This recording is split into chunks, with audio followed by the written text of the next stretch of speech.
નમસ્કાર ખેડૂત મિત્રો, ખેડૂત ખબર યુટ્યુબ ચેનલમાં સ્વાગત છે। આજના ડુંગળીના બજાર ભાવ વિશે સંપૂર્ણ માહિતી મેળવીશું। ચેનલમાં નવા હો તો ચેનલને સબસ્ક્રાઇબ કરી લેજો। ખેડૂતો ડુંગળીનું વાવેતર કર્યું છે। ડુંગળીનો પાક રોકડીયો પાક ગણી શકાય છે।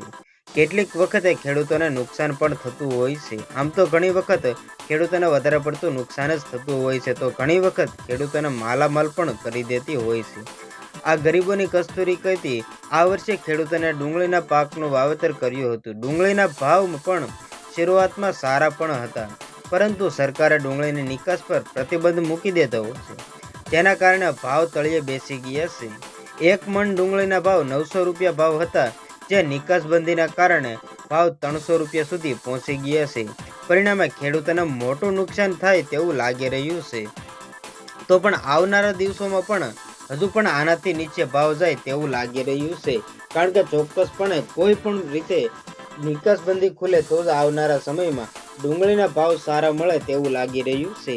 હાલ જોઈએ તો અત્યારે દાડા દિવસે કે એક દિવસોમાં 40 થી 50 રૂપિયાનો ડુંગળીના બજાર ભાવમાં ઘટાડો જોવા મળી રહ્યો છે। આવનારા 8 થી 10 દિવસ પહેલા જે ડુંગળીના ભાવ હતા 700-800 રૂપિયા, જે હાલ અત્યારે જોઈએ તો 300-350 રૂપિયા બજાર ભાવ, જે સારામાં સારી ક્વોલિટીના ડુંગળીના ભાવ હોય તેના 300 થી 350 રૂપિયા ભાવ મળી રહ્યા છે।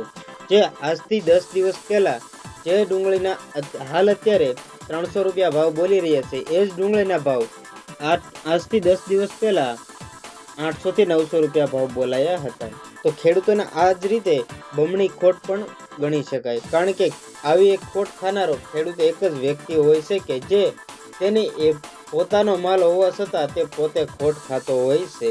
હાલ જે અત્યારે ભાવ ચાલી રહ્યો છે તેમાં ખેડૂતોને કોઈ પણ પ્રકારે પોષણ થતું નથી, પણ છતાં પણ કારણ કે ડુંગળી જે છે તે રોકડિયા પાક અને ટૂંકા ગાળાની ગણાઈ શકાય, કારણ કે આ જે ડુંગળી છે તેને સંગ્રહ કરી શકતા નથી, એટલા માટે ખેડૂતોને આ ડુંગળી વેચવી જ પડે છે।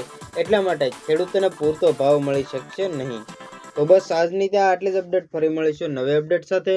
ત્યાં સુધી બન્યા રહેજો ખેડૂત ખબર યુટ્યુબ ચેનલમાં।